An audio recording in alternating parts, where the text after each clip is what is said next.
Here we go. We're going to do this. There are going to be no technical problems. This is Lou Guillermino. Lou Guillermino. He is an attorney who Tucker Carlson loves having on the show. I think Lou's also a fitness instructor.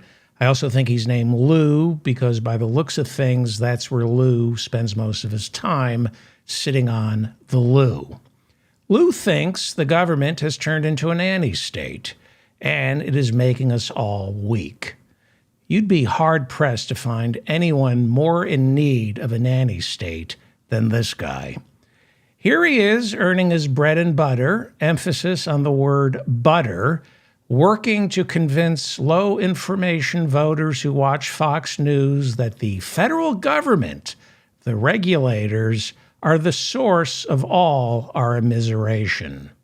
You know, it seems like the government will not be happy unless they have us all eating kale, drinking carrot juice, and smoking weed. Eating kale, drinking carrot juice, and smoking weed. You see, Lou doesn't smoke weed. He hates kale and carrot juice because he hates anything that's plant-based, except for one thing, cigars. That's why Lou is on Tucker, because Lou wants to protect the rights of cigar smokers, not the rights of most Americans who not only don't smoke cigars, but don't want to breathe in Lou's carcinogenic secondhand smoke, or at the very least, come home smelling like Rush Limbaugh's burial shroud. Yep, there's only one plant that Lou ingests, tobacco. The one plant in nature that's bad for you, and Lou's for that. All the other plants that extend your life, nope. So, who's to blame for Lou's misery? Because all he wants to do is smoke a cigar, give us all cancer and emphysema, and stink up the planet. Who's to blame for all your unhappiness, Lou?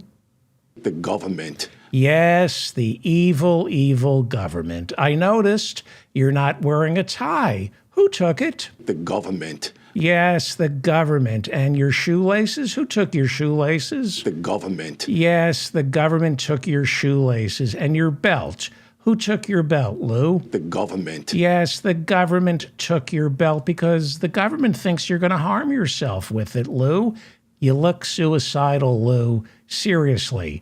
You look like you belong in a psychiatric ward until they can get your meds just right. Who took your hair? The government. Yes, because you tried to eat your hair, right? Okay, the government. We get it, Lou. We get it, Fox News, and we get it, Tucker Carlson. The government is evil, especially if it doesn't allow you to commit crimes. Donald Trump hates big government and their law enforcers because of big government, his family is forbidden from running phony charities in New York State. The federal government made him and his father rent to black people in the 70s. Because of big government, Donald Trump must pay his construction workers for overtime. Government is evil, unless it's the Russian government. Donald Trump loves the Russian government because they've been great to Donald Trump. They made him president. Remember Russiagate? Republicans say all that was a hoax. So Bill Barr, when he was President Trump's personal attorney general, most presidents just have an attorney general. Donald Trump had Bill Barr be his personal attorney general. Bill Barr tried to show how unfair the federal government had been to Donald Trump.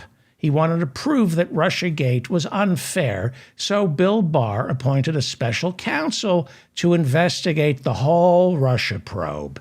Back when Trump was president, he and Barr set out to prove that the FBI, Robert Mueller, the Justice Department, they all conspired to frame poor Donald Trump.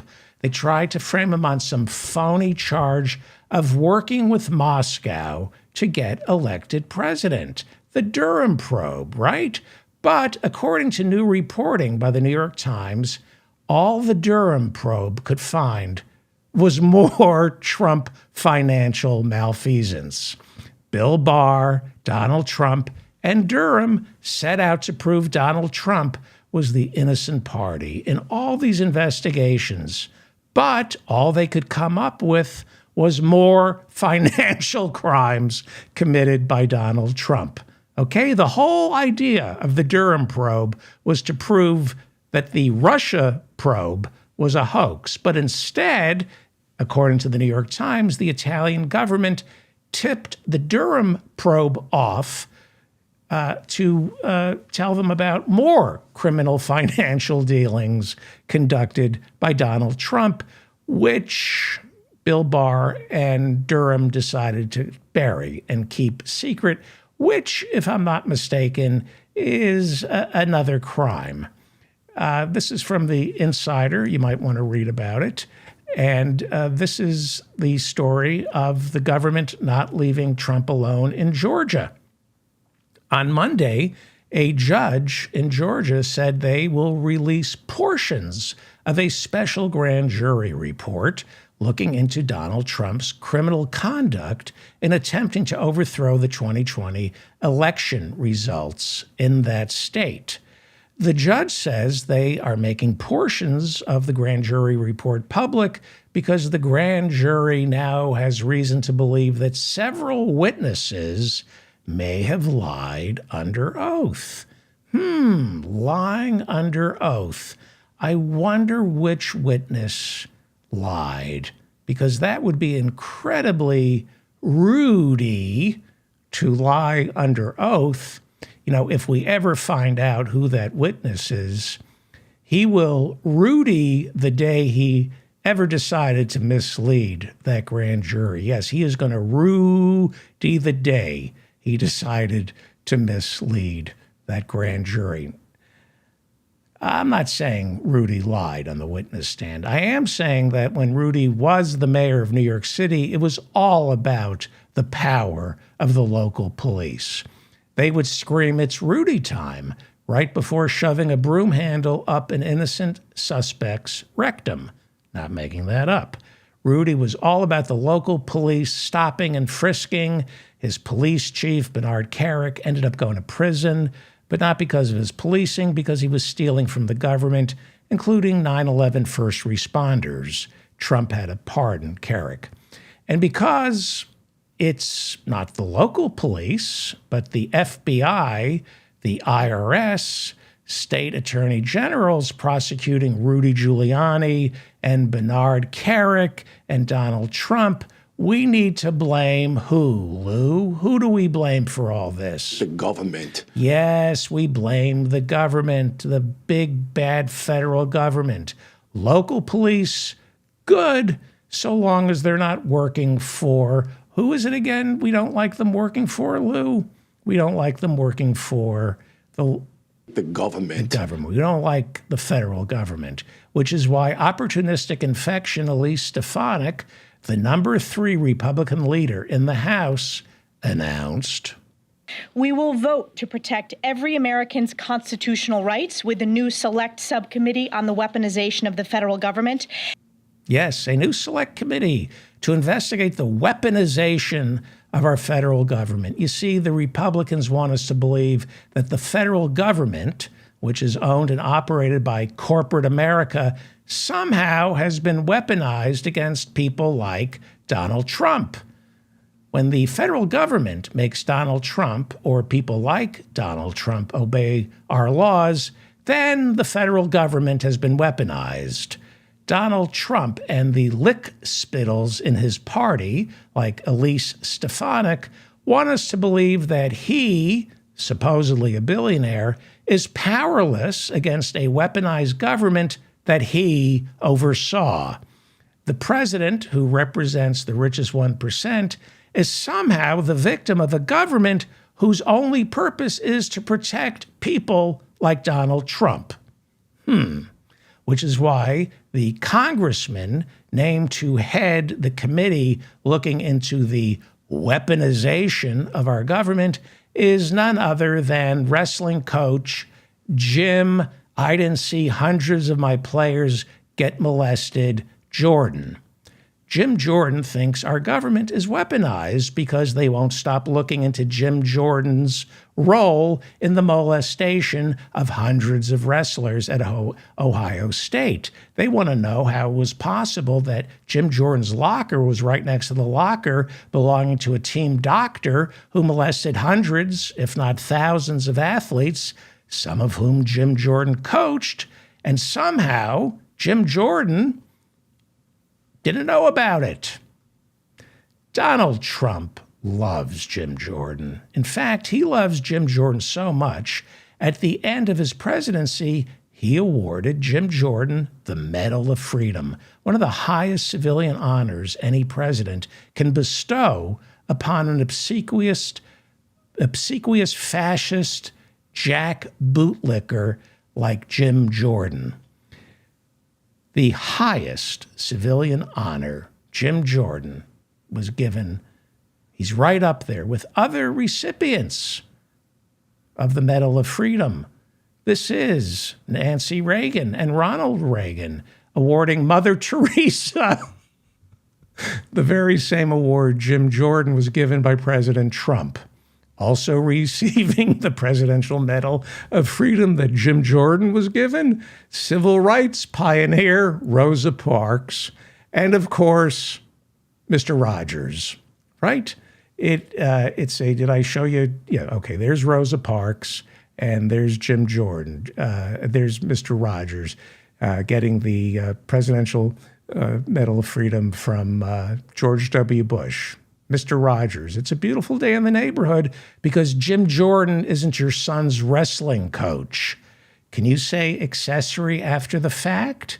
Sure you can, which is why, unlike Rosa Parks, Jim Jordan needs to give up his seat. But Jim Jordan is in charge right now of looking into the weaponization of our government. Weapons, Jim Jordan insists, are dangerous, except, of course, actual weapons, like assault weapons that kill innocent, beautiful souls in Uvalde, Texas. Here is Jim Jordan last year after the Uvalde shooting. Here he is speaking out against a weaponized government trying to take assault weapons away from weaponized school shooters. And today they're coming for your guns. 24 million of them. That's right, 24 million AR-style rifles are in the hands of law-abiding Americans today as we speak, and those individuals will not be able to sell or transfer that property. 24 million assault weapons, according to Jim Jordan, are under siege and must be protected. Jim Jordan, who took to Twitter last month, asked, "First they came for your guns, then your gas stoves, then your gas cars. What's next?" Well, Jim, nobody took away your guns, your stoves, or gas cars. So when Jim Jordan asks, what's next, he means what's the next phony thing we should lie about to scare our low information voters into donating money to our lost cause. Well, how about this? On January 5th of this year, El Chapo's son had an anti-aircraft gun in his bedroom when Mexico police engaged in a 10-hour gunfight with him. When they finally captured Ovidio Guzman last month, he had in his possession an anti-aircraft gun. So, what's next? Here's an idea. Our anti-aircraft guns, Jim Jordan. Tell your idiot low information supporters that the government is coming for their anti-aircraft weapons. That way you can serve the gun manufacturers and the weapons manufacturers by convincing these morons to start stockpiling anti-aircraft weapons. Create a brand new market out there of sportsmen who like to shoot Chinese weather balloons out of the sky. Do this. You can get Americans to start buying anti-aircraft anti-ballistic missiles by convincing Americans the government is taking their anti-aircraft weapons away from them. Because the gun owners in America are just stupid enough to believe our government is trying to take away their anti-aircraft surface-to-air missiles, even though nobody owns one yet. I can hear Jim Jordan telling Republicans, telling the NRA, our founding fathers gave us the Second Amendment specifically to guarantee that a tyrannical government would not be the sole possessor of terminal high-altitude area defense systems that can shoot down intermediate-range ballistic missiles. But now, the woke left over at the Democratic Party, they're trying to prevent law-abiding citizens from possessing anti-ballistic missiles. These are not offensive weapons. These are for shooting incoming missiles out of the sky, or weather balloons. This is purely for defense and sport, weekend sport. But the Democrats, they want to deprive ordinary law-abiding Americans of their constitutional right to defend themselves from an overly intrusive government. Sure, a couple of schools were destroyed by some crazies who accessorized their anti-ballistic missiles and made them offensive weapons, but that's a mental health issue. Plus, there's no reason Raytheon can't instruct teachers on how to operate their own terminal high-altitude area defense system to protect their classrooms.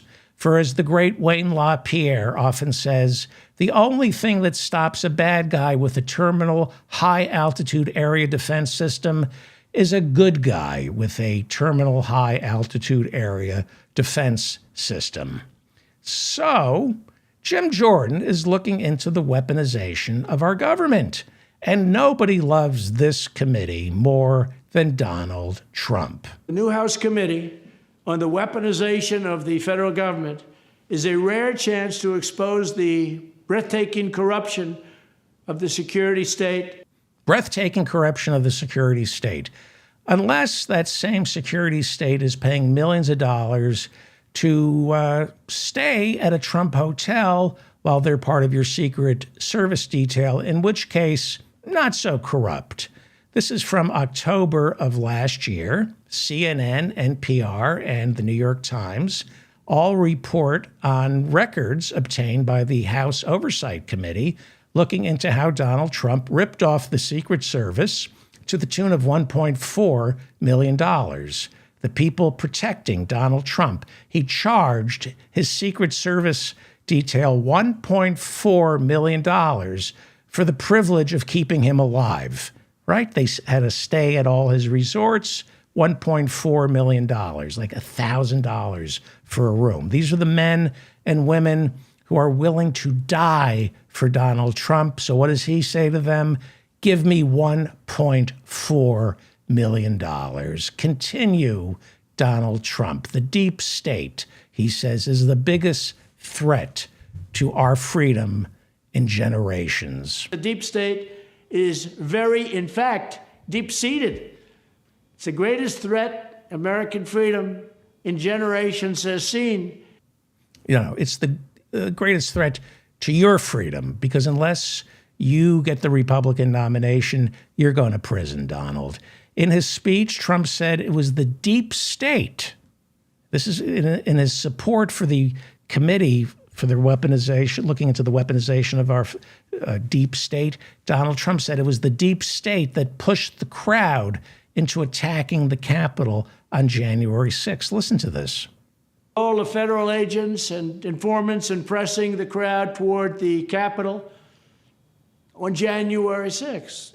Yeah, he wants the committee to look into federal agents and informants from the deep state pressing the crowd forward on January 6th. Listen to this. It's quite remarkable. Here we go. Listen to what he says. All the federal agents and informants and pressing the crowd toward the Capitol on January 6th. Yeah. So it was the deep, dark state that's responsible for January 6th. And As it so happens, I have video from January 6 of a deep state actor who did, in fact, push the crowd forward to invade the Capitol. This is a deep state actor. He's right. There was a deep state actor leading the charge on the Capitol. And after this, we're going to walk down and I'll be there with you. Yeah, this is incriminating evidence from January 6 of a deep state actor encouraging an insurrection. I believe this deep state actor actually was in charge of the deep, dark state. We're going to walk down. We're going to walk down anyone you want, but I think right here we're going to walk down to the Capitol. Wow, there you have it, the head of the deep, dark state encouraging an angry mob of armed supporters. Here's more evidence that it was the deep, dark state behind January 6. And we're probably not going to be cheering so much for some of them, because you'll never take back our country with weakness. You have to show strength and you have to be strong. There you have it. Deep state actors encouraging the sedition, the insurrection on January 6th. Donald Trump is absolutely right. But there's a problem. Now, the committee, the Weaponization Committee, held hearings last week. There's a problem over at this new committee looking into the weaponization of the Justice Department and the FBI, because Donald Trump insists the deep state was behind the attack on the Capitol. But there are other Republicans who do not believe January 6 was so bad. Donald Trump says it was the deep, dark state behind January 6, but a Republican witness, a former FBI agent, Thomas Baker, who was there to testify about the dangers of this deep, dark state, he was asked by Democratic Congressman Colin Allred how bad January 6 actually was. Mr. Baker, just to set a tone here, do you agree that the attack on the Capitol on January 6th was an act of domestic terrorism? I don't know if that rises to the level of terrorism, quite frankly. It might. Well, but I what don't know would that. constitute domestic terrorism to you, sir? Domestic terrorism is acts of violence to influence political decisions. That's what we You know were told what we in the do on past. January 6th every 4 years in this Well, country? January 6th to me looked like a riot. It was a seditious It was lawless. conspiracy. It was lawless. There was property destroyed. There was trespassing. There were people injured. Those are all crimes. Thankfully, numerous courts and juries have disagreed with you and have found many of those insurrectionists guilty. It was an act of domestic terrorism, and I thank you for clarifying for all of us here that you can't decide whether it was or not. Thomas Baker, who was an FBI agent before there were smartphones, it's been like 20 years since he was an FBI agent. He's a former special agent for the FBI. He was there to testify on the weaponization of the deep, dark state with his 20-year-old firsthand knowledge.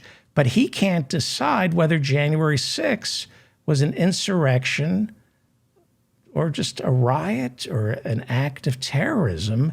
But luckily, as Congressman Allred pointed out, several juries have not only decided it was an insurrection, they have also convicted quite a few January 6 participants for sedition. For example, Yale Law School graduate Stuart Rhodes is the founder of the Oath Keepers, and he was convicted along with several others back on November 29th, 2022, of seditious conspiracy to commit sedition against the United States government on January 6. Then last month, January 23rd, 2022, last month, 4 other Oath Keepers were found guilty of seditious conspiracy. 2 juries so far have examined the evidence and concluded this wasn't a riot, as the witness for the Weaponization of Our Government Committee maintained. This was a planned sedition, Here is the definition of seditious conspiracy according to our criminal code 2384. I'm going to read it to you. If two or more persons in any state or territory or in any place subject to the jurisdiction of the United States conspire to overthrow, put down, or to destroy by force the government of the United States, or to levy war against them, or to oppose by force the authority thereof, or by force to prevent, hinder, or delay the execution of any law of the United States, or by force to seize, take, or possess any property of the United States, contrary to the authority thereof, they shall be fined under this title or imprisoned not more than 20 years or both.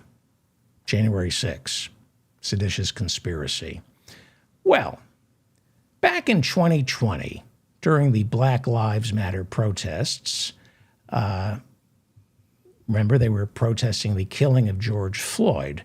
Back then, FBI agents protecting the National Archives, right after the video of Derek Chauvin killing George Floyd came out, right after, and the protests started. This was Memorial Day weekend.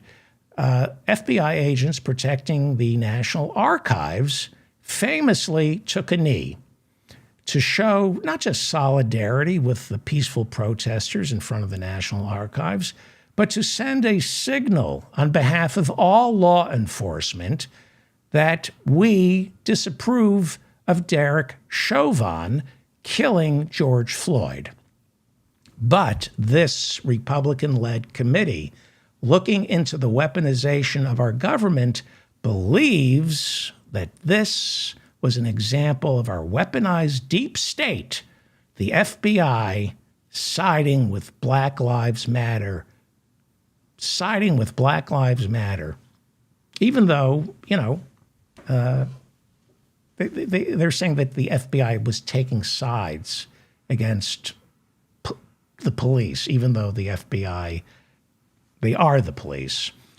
Congressman Darrell Issa, last week during the weaponization hearings, questioned former FBI agent Nicole Parker about the deep, dark state that she came to testify about, right? Nicole Parker, former FBI agent, brought in by the Republicans because she believes there's a deep, dark state that is weaponizing the government.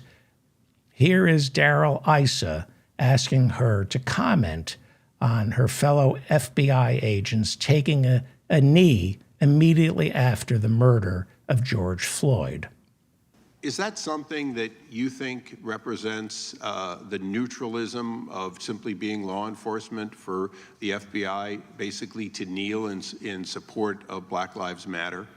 Darrell Issa showed the picture and asked the former FBI agent to help him get to the bottom of why FBI agents would take a knee in a symbolic gesture of disapproval with the murder of George Floyd. And here was her response.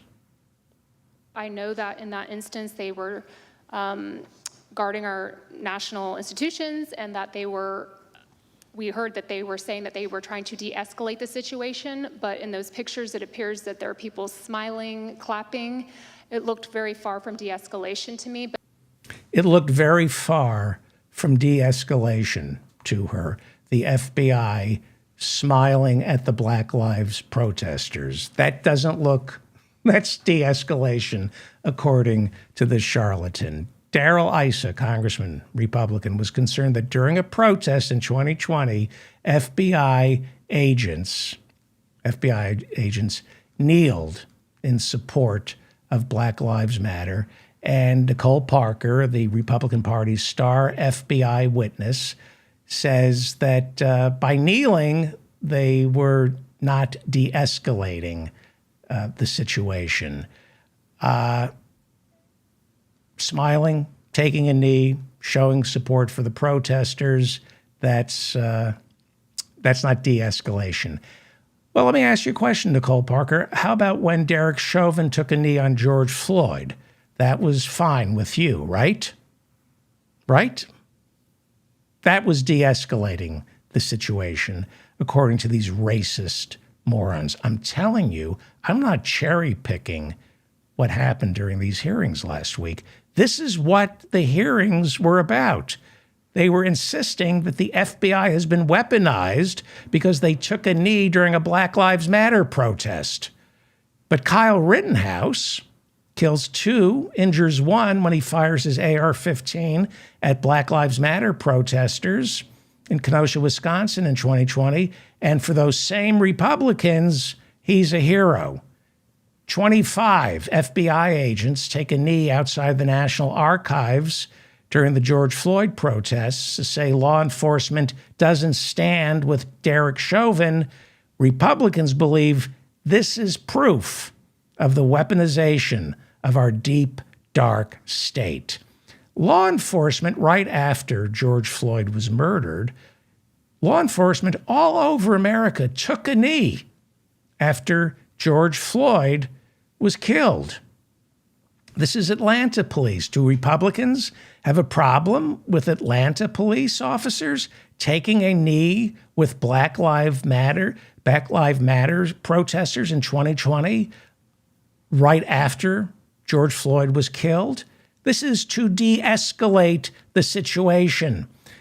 Cops in New York were taking knees in solidarity to tamp down the anger. This was the Memorial Day weekend in New York, where Lieutenant Robert Catani and a couple of others took a knee in New York City's Foley Square. This was May 31st, 2020, right after George Floyd was murdered. And these New York City cops said, you know what? That's not who we are. We're taking a knee with you to de-escalate the situation, to show solidarity with Black Lives Matter.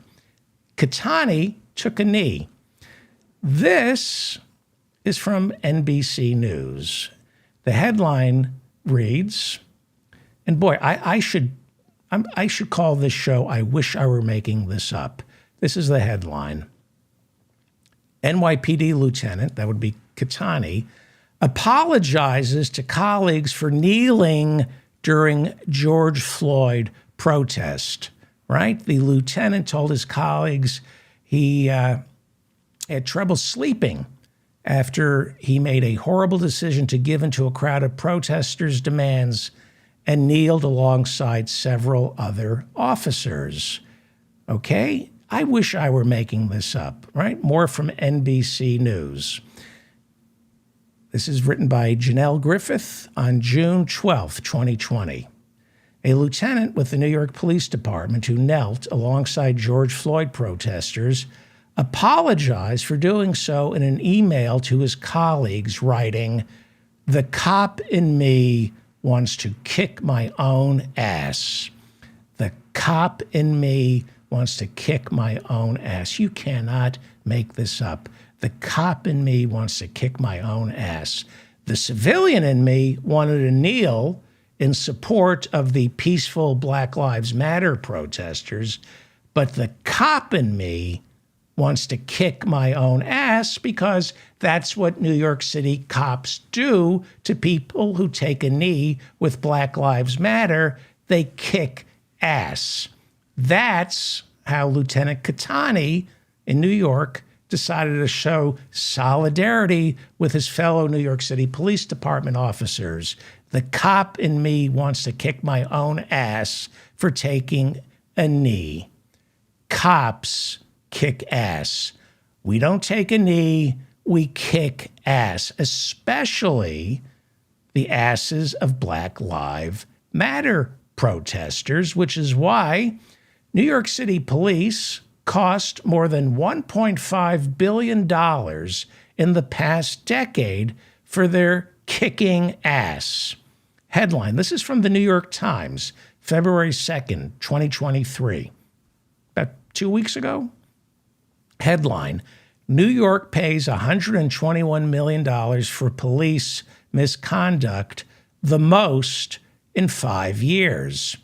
And you never hear Republicans complain about the billions of dollars these ass-kicking police officers cost taxpayers all over America.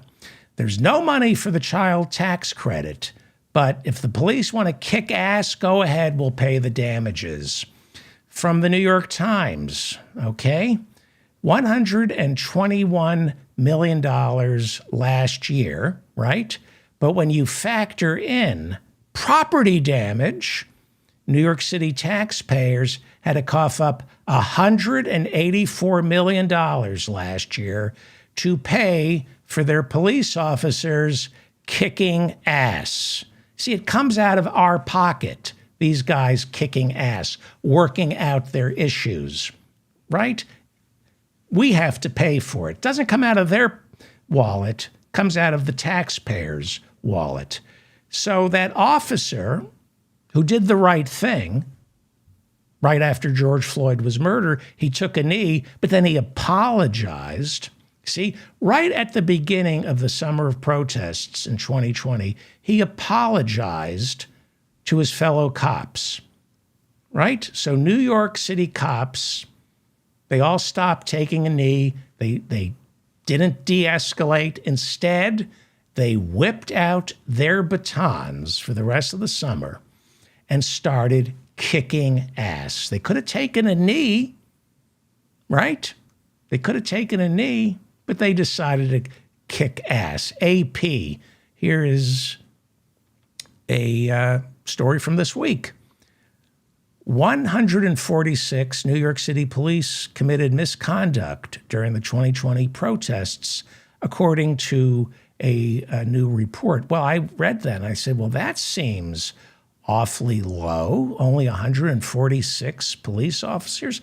I read the investigations that the New York Times did describing the Black Lives Matter protests in 2020 here in New York City as a police riot. Read the New York Times. They described the protests in 2020 as a police riot, okay? Why only 146? Well, let me read you the AP story. Nearly 150 New York City police officers committed misconduct, including using excessive force while responding to the 2020 protests over the killing of George Floyd, according to a new report released Monday by a civilian review board, right? Why is it so low? Investigations into more than 600 complaints about police conduct during the protest had to be closed because New York City police officers could not be identified. In many cases, that was because police purposely wore mourning bands over their badges or refused to provide their names, or because the department conveniently failed to track where their officers had been deployed. Yeah, but this weaponization of our government committee is going to look into the FBI, right? Persecuting Donald Trump. No interest in the police riots that took place across America in the summer of 2020. That they're fine with.